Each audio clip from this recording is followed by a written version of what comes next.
if you have a blank wall, like you don't think about it. You walk past it, but when you add artwork to it, it allows walls to become alive. I believe art is very healing. I use it as my own therapy for healing.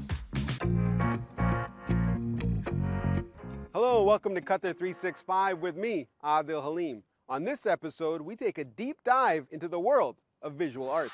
We've come to one of the largest arts festivals in the country. The 5th edition of the Qatar International Arts Festival brings together more than 300 global artists from over 60 countries, ranging from well-established creatives to emerging talents. I got a chance to speak with artists and art lovers alike to find out about this year's highlights.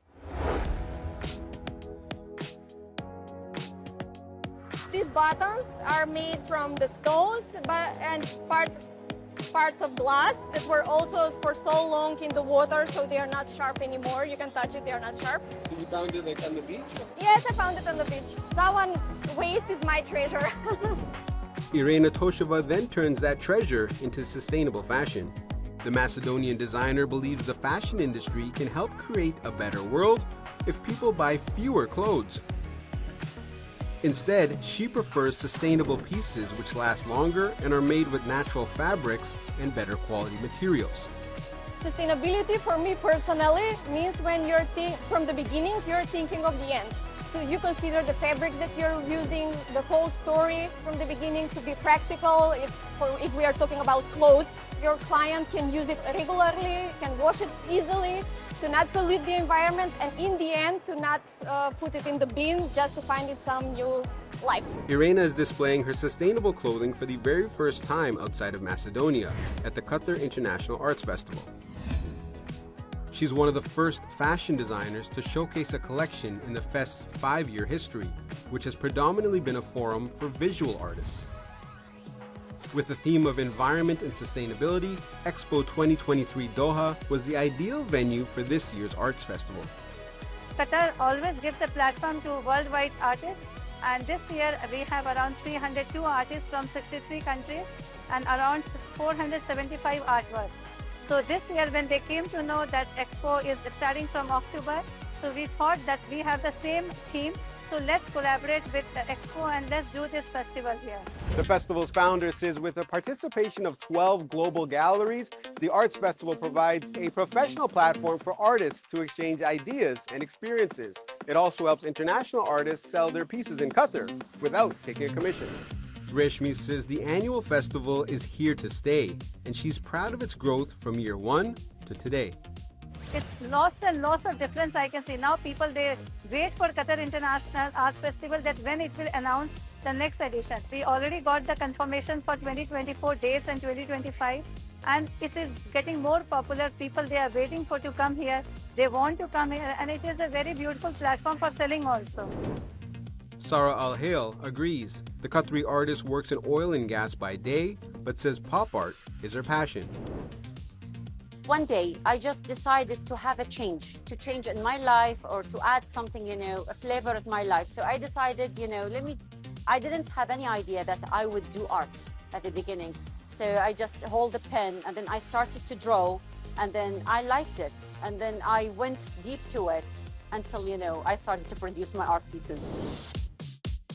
Sarah began her artistic journey in 2018, around the same time as the first edition of this festival. During that period, she has noticed an increased appreciation for the trade. In old days, when they ask about the cost of an art pieces, they got shocked that it is very expensive. Nowadays, you can see that people understand art and the beauty of art and the joy that can bring to your house, to your place, to your apartment, to everywhere. Qatar is no stranger to public art. More than 50 murals cover walls across Doha, with more on the way.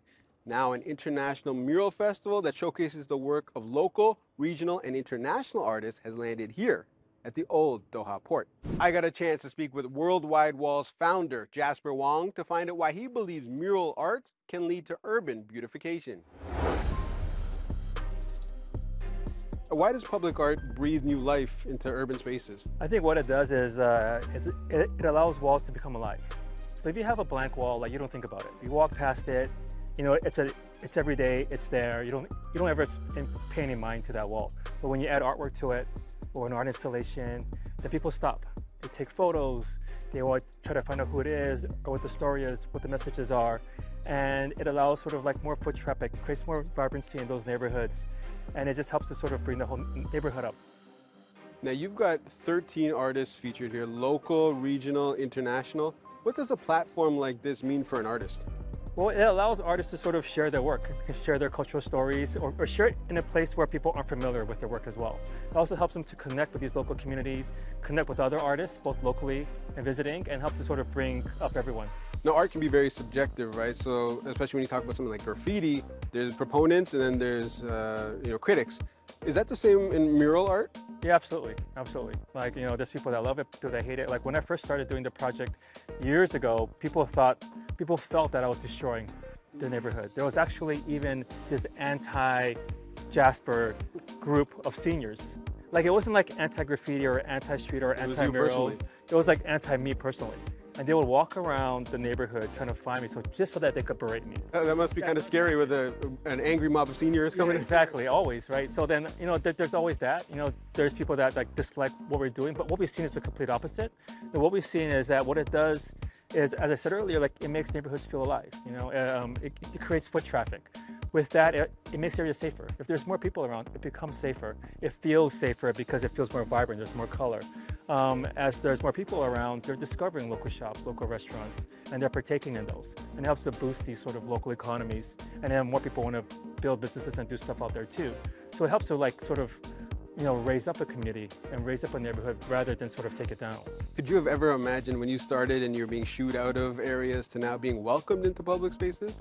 I mean, would have never imagined, like to be here in Doha, like it's beyond my wildest dreams. And we've done it in over 25 cities. So I've traveled to all over Japan, to Korea, and we've even done projects in Kathmandu, in Rotterdam, in Sweden. Like we've done it like all over the globe.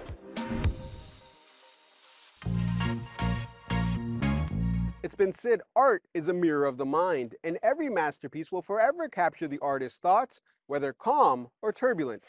That's why art is increasingly being used to push boundaries of expression and a way to break social stigmas as a form of therapy. Laila Humaira takes a look at how art uses color and creativity as a healing tool. Vibrant, colorful, and feminine. That's how Sally Khoury, or better known as Sally K, would describe her style. My work is inspired by capturing the essence of empowered femininity, confidence, and the strength that's inherent basically within every woman. The freedom to experiment with nature and colors bloomed into a way to communicate with her audience. Creativity is a way to express yourself in ways that sometimes you can't with words. Color has a lot of meaning, and it evokes emotions. So I think being able to create and have this nonverbal communication between the viewer and the person is very important. While Sally uses flowers to light up an empty wall, Carmela's artwork is a vivid contrast of colors with equally powerful messaging, like her piece on display she calls Optimistic. Optimistic is basically the darkness that we face when we are facing negativity and tribulations in our life. If we choose to find the positive in life and things, we can see that there's optimism all around us. Carmela's raw artwork are the results of channeling her own life experiences and turning what was once painful into a powerful source of self-expression. I describe my style as emotional, abstract. I believe art is very healing. I use it as my own therapy for healing, going through childhood trauma as a kid, childhood abandonment. And Carmela believes the deeper she goes into exploring her craft, the more she thrives. I believe if you put boundaries on expression, you set yourself up for a blockage and you can't fully express yourself the way that you would like to. The sky's the limit, the universe is the limit. Whether you paint as a pastime or a passion, the use of color in art is not only stimulating for the mind, it also helps regulate moods and is known to calm anxiety.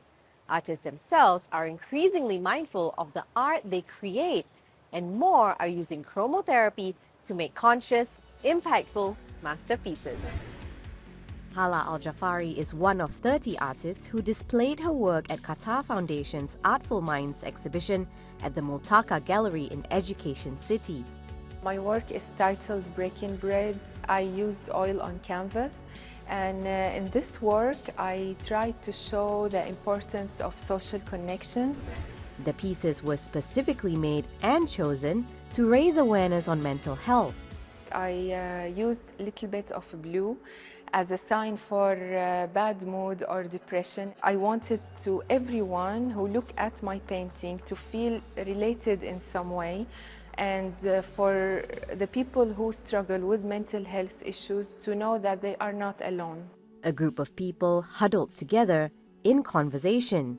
That's one way to interpret the need to have deeper discourse about mental health. But Hala says there's more meaning to it. My message is to everyone, either they're struggling with mental health or not, to be aware or mindful about the circle of people that is surrounding them, the people who share their stories with. After all, the most important person for yourself is you. While Hala hopes that anyone who sees her artwork can find some peace of mind, she also wants to inspire them to create their own masterpieces. Just go ahead and try some kind of art, any art you want, and you will immediately feel the relief. Whether you use art for therapeutic reasons or just a fun getaway from the everyday, we hope you enjoyed this episode of Qatar 365. And that's all the time we have for now. For more, check out Euronews.com and connect with us through our hashtag. Thanks for watching, and we'll see you next time on Qatar 365.